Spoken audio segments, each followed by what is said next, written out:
Perkenalkan, nama saya Yogi Sandio Purba. Di sini saya akan menjawab jawaban UAS saya ya dari Bu dosen Ibu Tati Fidianasari, SPT MP. Baik, saya akan masuk ke soalnya. Baik, pertanyaan nomor satu itu, jelaskan jenis-jenis jangkrik dan kuda yang banyak dipelihara di Indonesia. Yaitu satu jangkrik.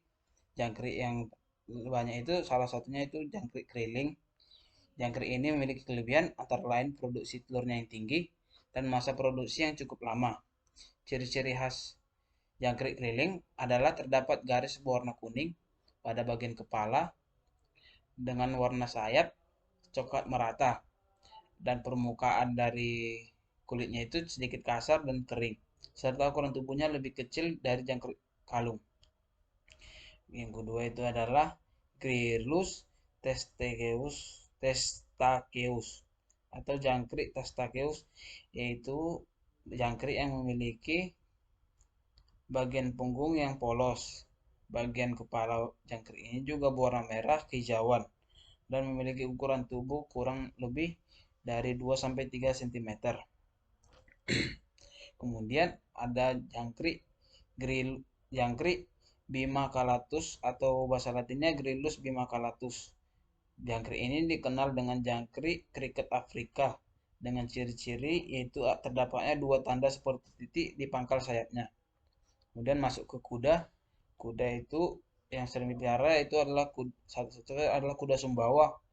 Kuda Sumbawa memiliki warna tubuh dominan terang sampai kegelapan, berekor panjang dan berbulu lebat.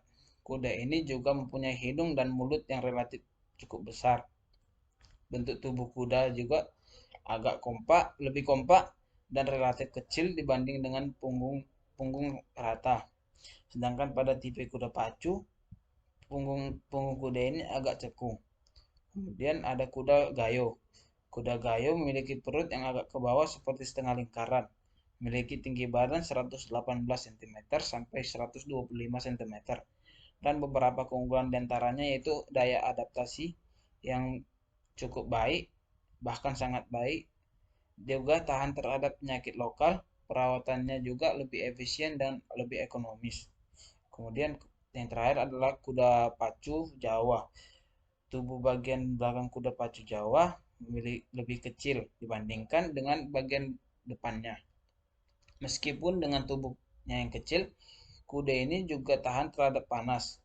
Selain itu, kaki dan tubuh yang kurang seimbang, kuku kaki kuda pacu Jawa ini juga cukup lembek, tapi memiliki fisik yang cukup kuat. Tinggi badannya juga sekitar 1,15 meter.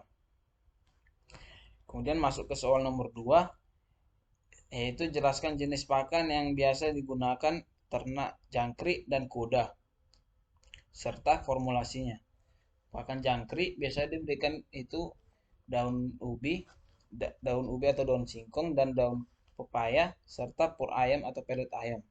Pur ayam sendiri diletakkan di atas triplek dan daun ubi dan daun pepaya diletakkan di pinggiran atau disebarkan di pinggiran kandang. Dalam pemberian pakan juga diberikan 2 kali sehari, yaitu pada pagi hari dan sore hari. Untuk pemberian minumnya disemprotkan di pinggiran kandangnya dan tidak boleh terkena pur ayam. Batang ubi juga dapat diberikan kepada jangkrik jantan dan betina yang bertujuan untuk tempat atau media untuk perkembangbiakannya dan juga tempat bereproduksi dan juga diberikan daun ubi sebagai pakannya. Kemudian masuk ke analisa dari pur ayam. Pur ayam memiliki kadar air 13% dan protein kasarnya 19%, lemak kasarnya itu 3%, serat kasar 7%, abu hitam 14%, dan kalsium 4,25%. Fosfornya itu ada 0,5% dan juga alfotaksin itu 50, dan alfotaksinnya itu sekitar 50 ppb. Dan pakan juga di pakannya pelet ini diberikan dalam bentuk pasta. Kemudian dari daun singkong dan daun pepaya itu memiliki energi, protein, lemak, karbohidrat, kalsium, fosfor, dan zat besi. Dan juga terdapat berbagai vitamin yaitu vitamin A, B1, dan vitamin C. Juga kandungan air yang cukup tinggi. Kemudian masuk ke manajemen pakan kuda. Pakan kuda juga diberikan kepada kuda itu berbeda-beda. Mulai dari yang kecil itu 25 sampai 30% itu rumput, sedangkan kalau untuk kuda yang lebih besar diberikan rumput dan juga pakan tambahan seperti konsentrat atau ransum. Konsentrat yang diberikan di sini itu ada pakan jadi dan pakan olahan sendiri.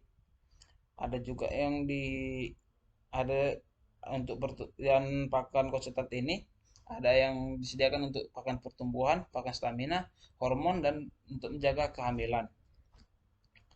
Masuk ke soal nomor 3, yaitu jelaskan jumlah pendapatan yang diterima dan apakah sudah sesuai dengan jam kerja yang dilakukan peternak. Pendapatan dari peternak itu pertama kita bahas tentang jangkrik. Jangkrik itu memiliki harga 1 kg sekitar Rp60.000. Dalam sehari peternak dapat menjual 120 kg jangkrik. Jadi pendapatan per bulannya itu Rp60.000 dikali 120 kg. Jadi totalnya itu Rp7.200.000. Kemudian kemudian dari hasil ini juga dikurangkan dengan harga yang dikeluarkan oleh peternak, yaitu sekitar Rp1.690.000, yaitu ada biaya yang dikeluarkan itu adalah ada biaya pakan atau biaya ayam yang mencapai Rp1.440.000, dan juga biaya kerak telur yang digunakan sebagai media untuk jangkrik berdiri itu Rp150.000, dan biaya kerdus untuk biaya pembungkusan jangkrik yang akan dipasarkan itu sekitar Rp100.000. Jadi total yang dikeluarkan itu adalah Rp1.690.000. Kemudian dikurangkan dengan biaya yang diterima oleh peternak itu Rp7.200.000, maka hasil yang diterima itu adalah Rp5.510.000 yang diterima oleh peternak dalam waktu sebulan. Kemudian kita masuk ke pendapatan kuda. Pendapatan kuda itu satu ekor kuda bisa dijual dengan total Rp18 juta. Dalam sebulan peternak juga dapat menjual kuda yaitu sampai 3 ekor. Yaitu jadi 3 dikali 18 juta, jadi total yang diterima oleh peternak itu Rp54 juta. Juga peternak membuka usaha tunggangan kuda. Usaha tunggangan kuda itu memiliki biaya Rp20.000 per naiknya per sekali jalan. Dengan biaya Rp20.000, peternak dapat memperoleh 25 kali tunggangan yang dapat diperoleh dalam sehari. Jadi 25 dikali dengan Rp20.000 itu totalnya menjadi sekitar Rp500.000. Dari total Rp500.000 itu dapat dikalikan dengan setahun. Jadi peternak itu mendapat sekitar 182.500.000, dan biaya ini ditambahkan dengan biaya penjualan kuda 54 juta, dengan hasil itu Rp236.500.000 itu untuk hasil setahun. Dan juga manajemen yang masih, dan saya rasa dengan waktu yang dilakukan, jam kerja yang dilakukan peternak, saya rasa ini sudah sesuai dengan prosedur yang ada, yaitu sudah sesuai dengan jam kerja yang dilakukan oleh peternak dengan upah yang didapatkan. Kemudian masuk ke nomor 4, yaitu manajemen yang masih perlu diperbaiki dibandingkan dengan teori yang telah kita pelajari. Yaitu untuk jangkrik pertama, itu saya rasa manajemen yang harus diperbaiki dalam peternakan jangkrik itu adalah pencatatan pemasukan dan pengeluaran yang kurangnya pembukuannya, di mana pendapatan masuk yang minimum tidak pernah dicatat, dan juga pengeluaran yang dalam bentuk kecil juga tidak pernah dicatat, sehingga gambaran dari pengeluaran dan pemasukan itu kurang ada pembukuannya, sehingga peternak kurang bisa melanjutkan manajemen untuk kedepannya, manajemen keuangannya untuk kedepannya. Kemudian untuk kuda sendiri, manajemen yang perlu diperbaiki itu manajemen pakan, di mana pakan yang diberikan pada kuda baik umur yang lebih muda dan lebih tua tetap sama, meskipun tiap kuda itu membutuhkan kandungan nutrisi yang berbeda di setiap umurnya.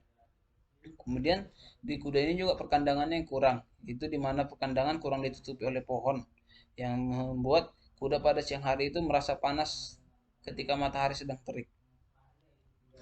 Dan juga kuda dapat diserang oleh predator yang karena perkandangan juga kurang penjagaan.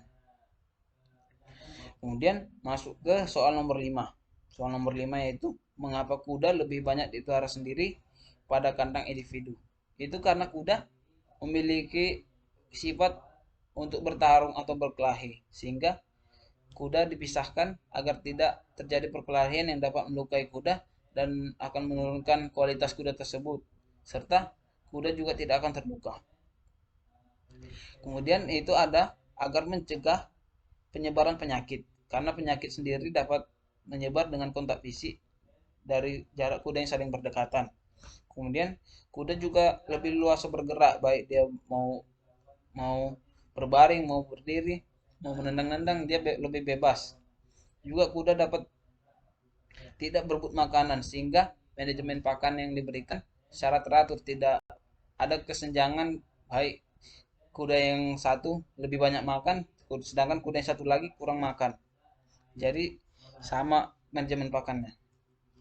Kemudian masuk soal nomor 6, yaitu pemberian konsentrat dengan soal nomor 6 yaitu judul jurnal dan sumber jurnal. Judul jurnal saya yang pertama itu adalah jangkrik saya, yaitu saya mengambil judul efek pemberian konsentrat dengan pakan sayuran daun singkong atau Manihot utilissima dan kol atau beras kira oleh Cerasseae L terhadap daya tetas jangkrik kalung atau bahasa Latin Grillus bimaculatus. Sumbernya itu saya ambil dari Jurnal Peternakan Integratif volume 4. Kemudian yang kuda, saya mengambil jurnal yaitu tingkah laku makan kuda Sandalwood atau Equus cobalus jantan dewasa yang dikandangkan di desa Kampu Apang, Kecamatan Lewah, Sumba Timur. Sumber jurnalnya itu saya ambil dari jurnal Calwedo Science atau KASA. Masuk soal nomor 7, yaitu tujuan dan perlakuan dalam jurnal. Tujuan jurnal saya itu adalah bertujuan untuk mengetahui efek pemberian konsentrat dengan pakan sayuran daun singkong dan kol terhadap daya tetas jangkrik kalung. Kemudian perlakuan yang diberikan itu adalah metode penelitian yang digunakan adalah perancangan acak lengkap atau RAL yang terdiri dari 4 perlakuan dan melakukan 5 kali ulangan. Perlakuannya itu adalah dengan perlakuan pertama atau P0 yaitu konsentrat diberikan 100%, kemudian perlakuan kedua atau P1 yang diberikan konsentrat 50% dengan daun singkong itu 50% atau setengah banding setengah. Kemudian dengan perlakuan 3 atau P2 konsentrat 50% dan kol 50% juga setengah banding setengah. Kemudian konsentrat 50% pada perlakuan keempat dan daun singkong 25% ditambah dengan kol juga 25%. Masuk ke soal nomor 8, hasil dan kesimpulan jurnal. Hasil analisis ragam menunjukkan bahwa jenis kombinasi pakan berpengaruh nyata terhadap daya tetas telur jangkrik kalung. Kemudian diuji lanjut menggunakan uji lanjut Duncan, yaitu perlakuan P0 berbeda sangat nyata dengan perbandingan P1 dengan P2 dan P0 tidak berbeda nyata dengan P3. Hal ini sesuai dengan penelitian Widyangrum bahwa seks rasio 5:1 lebih tinggi daya tetas. Hal ini disebabkan memungkinkan pejantan untuk membuahi telur. Jangkrik memiliki kemampuan bertelur tanpa dibuahi. Pejantan dibuahi pejantan, namun telur yang dihasilkan itu tidak fertil. Pada penelitian ini, rataan tetas 35,8% lebih rendah dari penelitian Maharani, yaitu 60,23%. Disebabkan kesulitan mengontrol media tetas, yaitu media tetas pasir, karena pada media pasir kelembapan sangat berfluktuasi dikarenakan pada media ini kurang mampu menahan air, sehingga media sangat cepat kering. Kemudian kita masuk ke kesimpulannya, kesimpulan itu adalah penelitian ini menunjukkan bahwa pemberian konsentrat dengan daun singkong dan sayur kol dapat meningkatkan daya tetas produksi telur dan mempercepat waktu penetasan terhadap jangkrik kalung atau Grillus bimacallatus.